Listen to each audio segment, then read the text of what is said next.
Full reactions are on Patreon, or if you want, you can pull up your copy of Sailor Moon, episode 17 of season 5. The Screaming Dead, Terror of the Camp Monster! Wait, I can do it better than that. The Screaming Dead, Terror of the Camp Monster. And press play on it when I press play when the timer reaches 0. This is the most filler episode that a title has ever sounded in this show. I swear.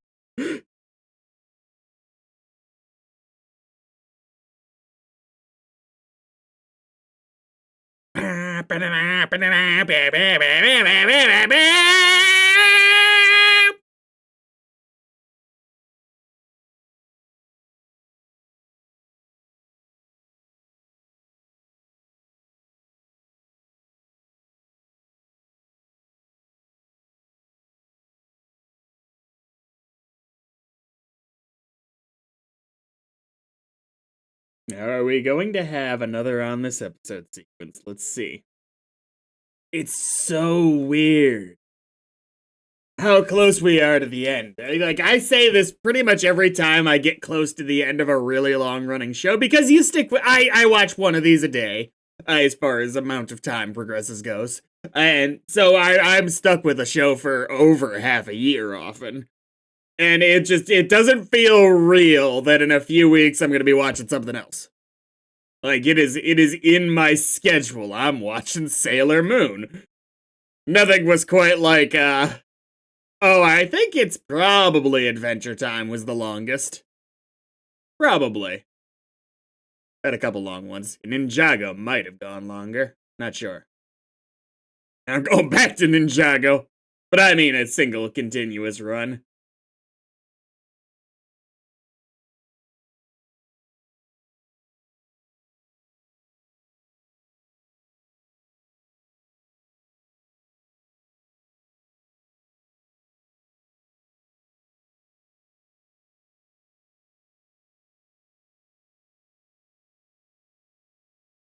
Now, one day I'm gonna try and work more shows into my schedule. I don't think I'm ever gonna turn like daily shows into a twice daily show, but rather just add more shows. Oh, it's a beach episode. Oh.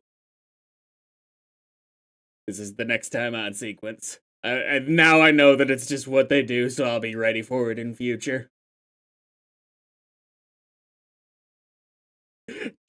Called it filler episode, though it's the beach episode. This is a lot less happy than I thought.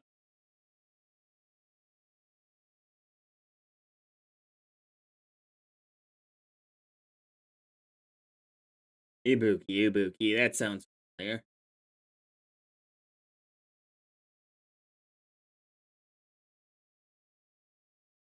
It'd be cool for a filler episode if they brought back one of the villains, or like characters from the movies or other stuff like that.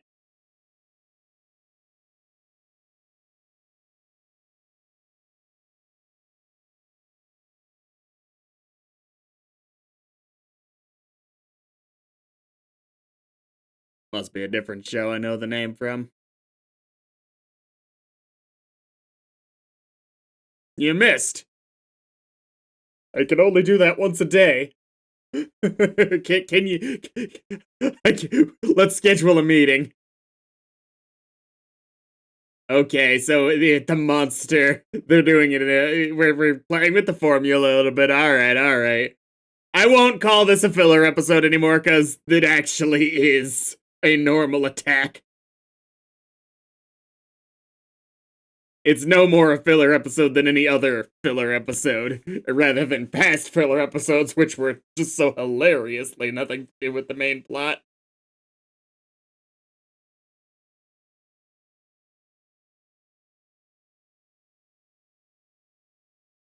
Yes, this is the darker, more serious season of Sailor Moon, which is mostly just elements from the second and third seasons mishmashed all into one.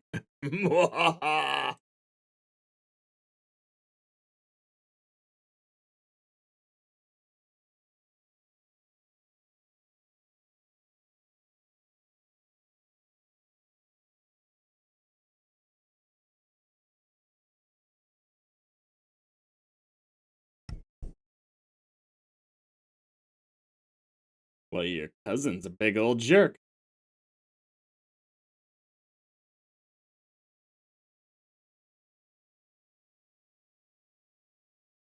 I feel like it's so strange that we see any kind of backstory for Ray like this late into the show.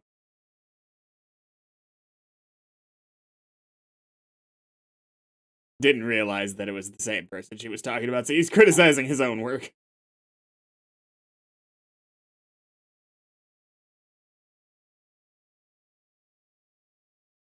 This one rules, actually.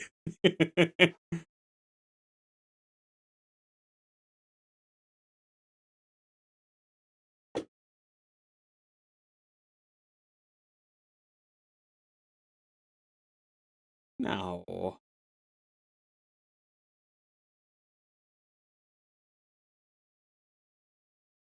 It'd be hilarious if she sees some of his new stuff and she's like, "Whoa, that you're right. You did suck."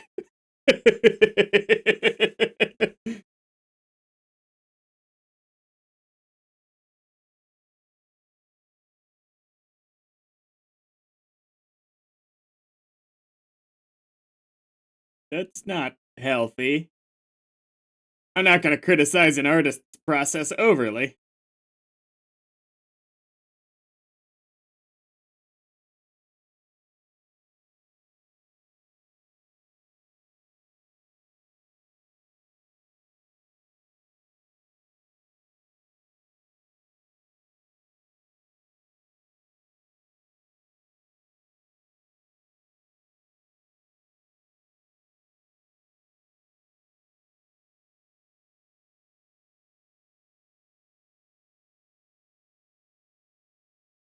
He says that so cheerily. Someone's been terrorizing people. Like that's just oh. Is this like it's a bait and switch? It's like a movie being shot or something right now, right? And like the Sailor Scouts gonna attack this guy. And he's like, "Hey, you ruined the shot." Let's see. Come on.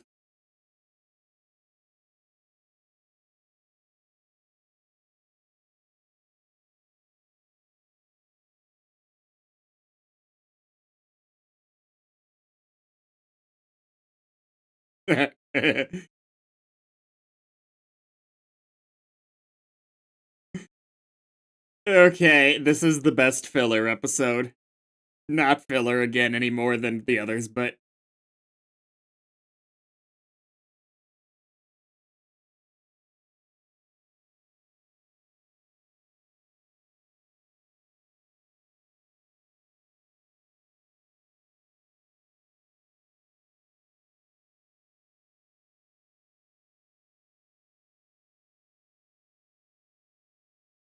cool.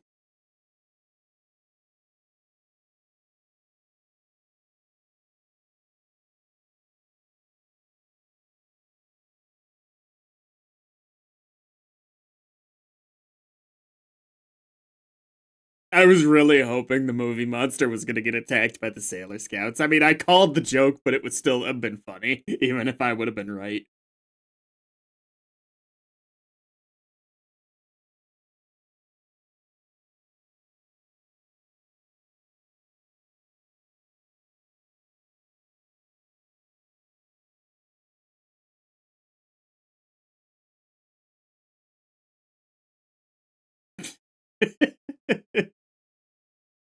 Niagara.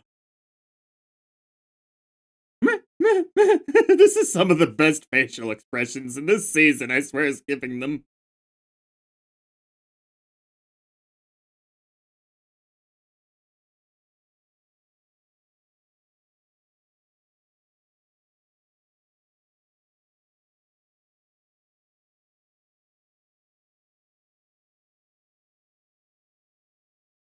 It's another bait and switch, right? Not like another. They're tricking us.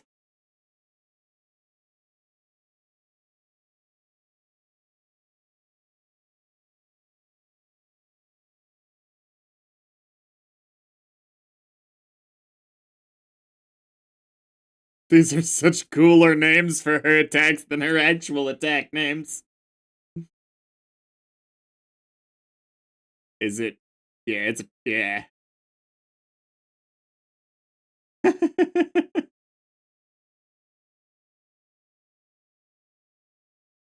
I've seen horror movies before.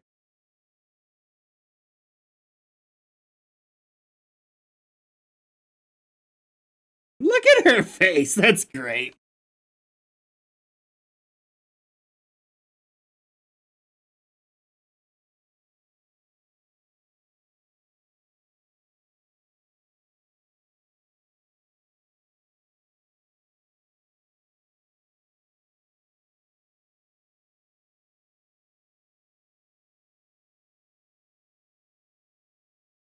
Yeah, I mean, like, it feels like such a break of the rules that Usagi didn't just happen to be there when someone got transformed into a monster.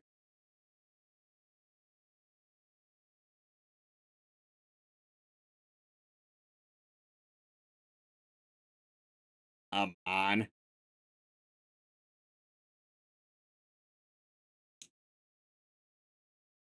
Okay, even if you weren't Sailor Moon, you live in Juban District.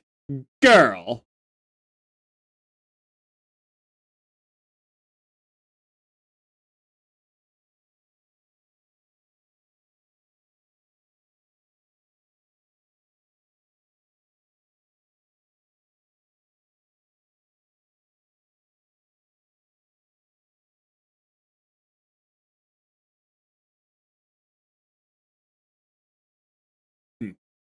Monster walking around like there's usually somebody to attack for new monsters, right? Ah, that person must be a Sailor Scout. Boo! And they just run away. Well, not that one.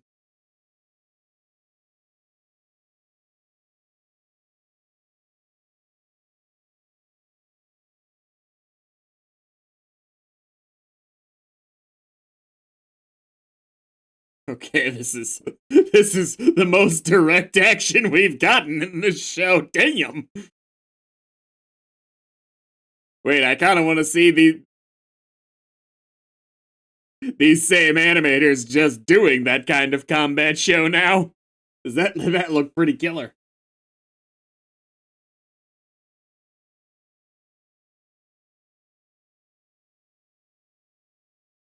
Oh, you guys are so mean. You girls, I'm not sure.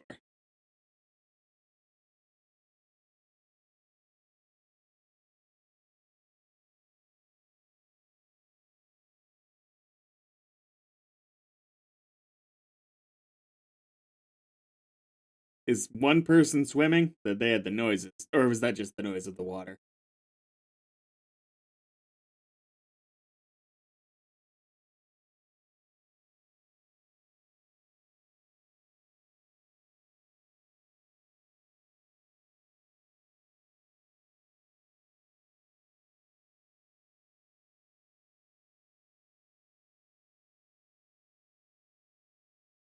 This actually does have such a season 1 vibe to it.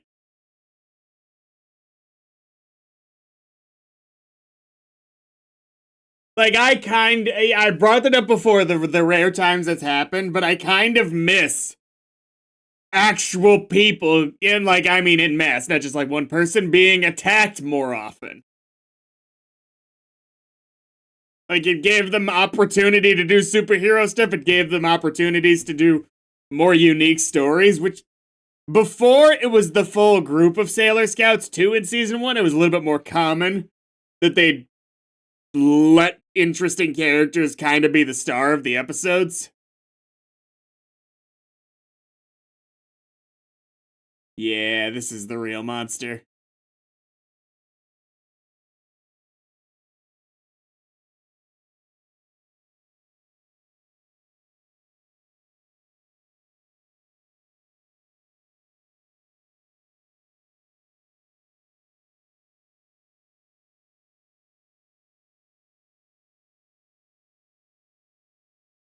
Yeah, I don't blame you for not recognizing the costume just because I assume this is just like any other job to you.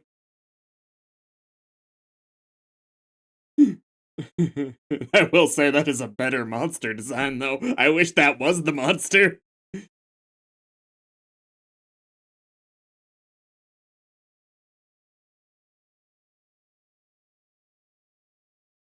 Did they find another costume?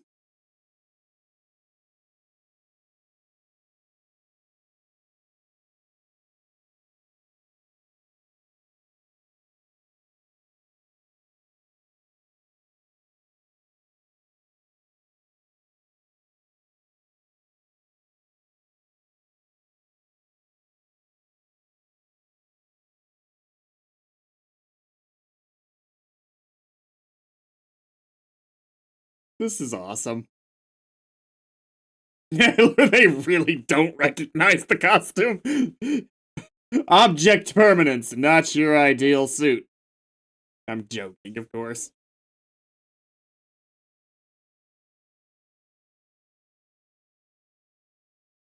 God, that is a really good monster design. It's got a Scooby-Doo quality to it, but that's what they're going for. This more looks like just worse Vilgax. Damn it, an entire TV show of running from monsters and fighting monsters by running at them. You'd think I'd be better at this.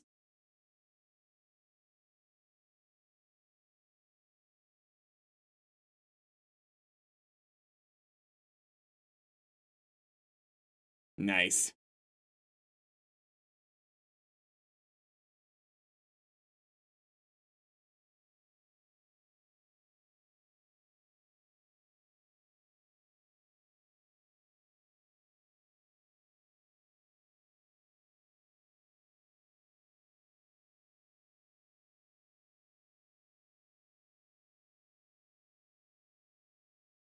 Make up.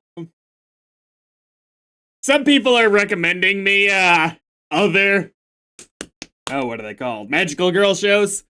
To follow this up with, which Revolutionary Girl Utena is one that I think has a pretty solid shot. I mean, I think. I am seriously considering doing, like, after I've seen enough of them, a top 10 transformation sequences of magical girls. Because I do broadly think, from what I have seen from shows that have come after Sailor Moon, is that they've gotten better at them over the years. I actually wonder how they are in Crystal. After, the decades of magical girl media being more common, maybe they do a little bit more with them than they do in the original show.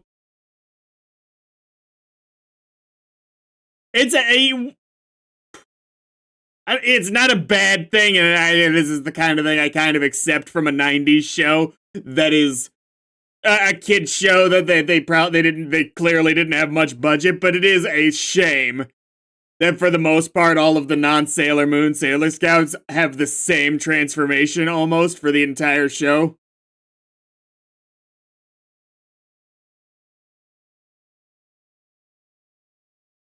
Like, even the minor variations aren't really that big of a change.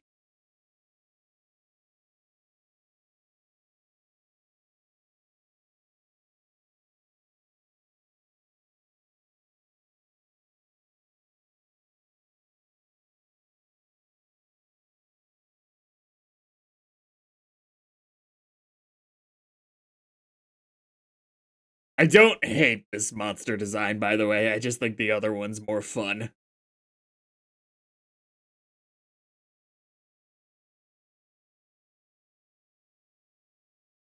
This is also making me sad for the fact that how do we not know more about the other Sailor Scouts families? Like, we hardly ever see any of them. Not something I'd be worried about if this was like a 30-episode show, but after over 200 episodes, I'm amazed I don't have a better family tree for everybody. Like, these seem like very easy episodes to do when you're looking for stuff to do.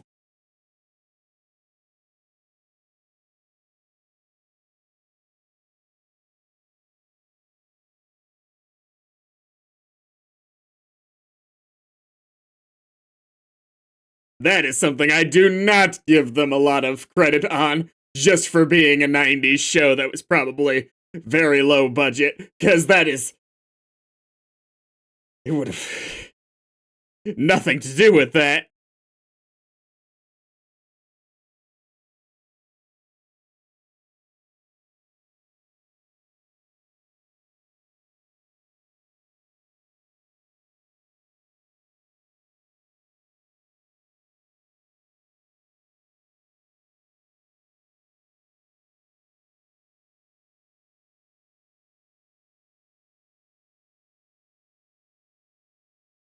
One day she just drops it during the twirl, just throws it at the bad guy by mistake, and the bad guy still gets destroyed.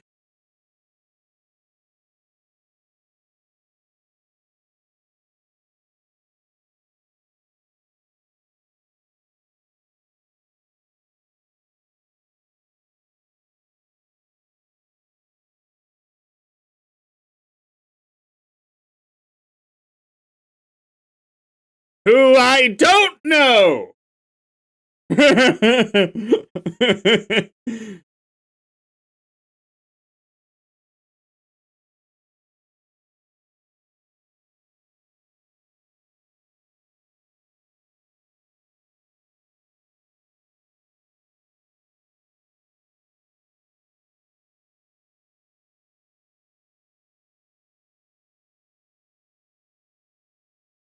I like the music. It's making me happy.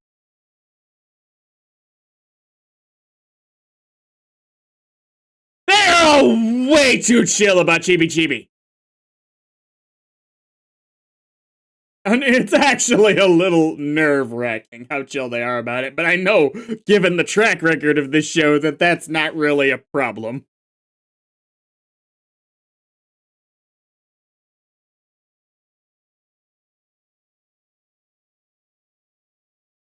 Like, I know it's not going to be an Esther Coleman situation, though that would be hysterical.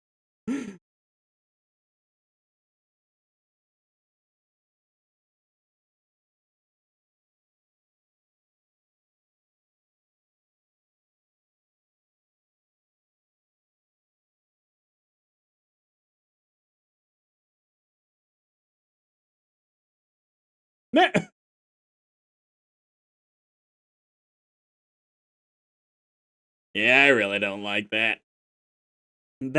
It's really just not cute to me. Like, I can't even ship it. It's just like, oh, several characters I like would have to die for this for this relationship to happen. Should I ship this? No, probably not.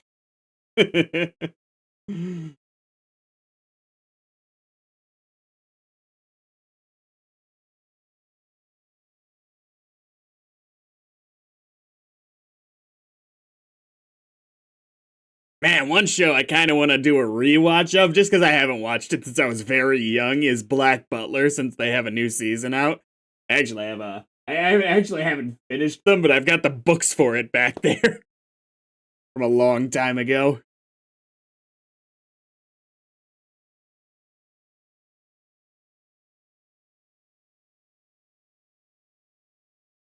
Uh,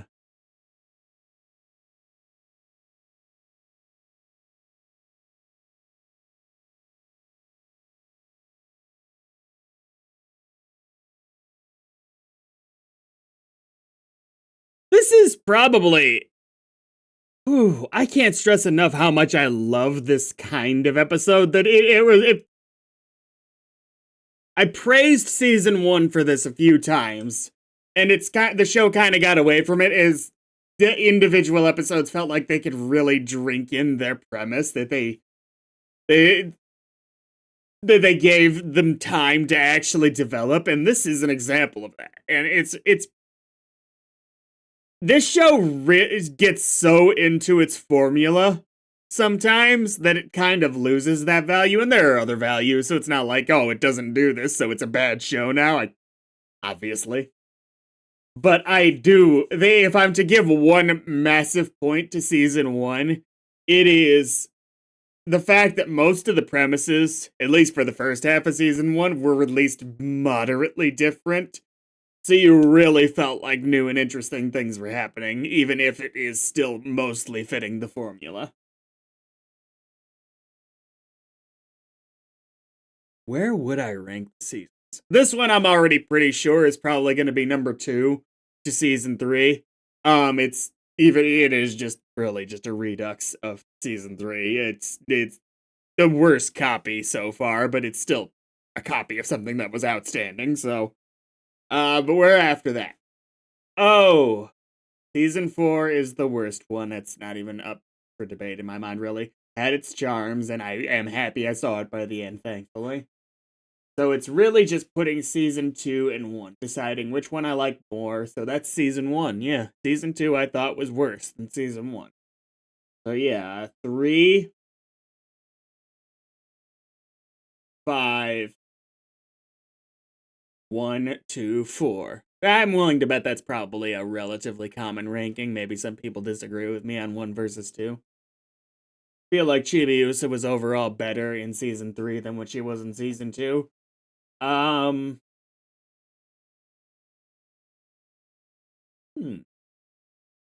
I have opinions. Next time.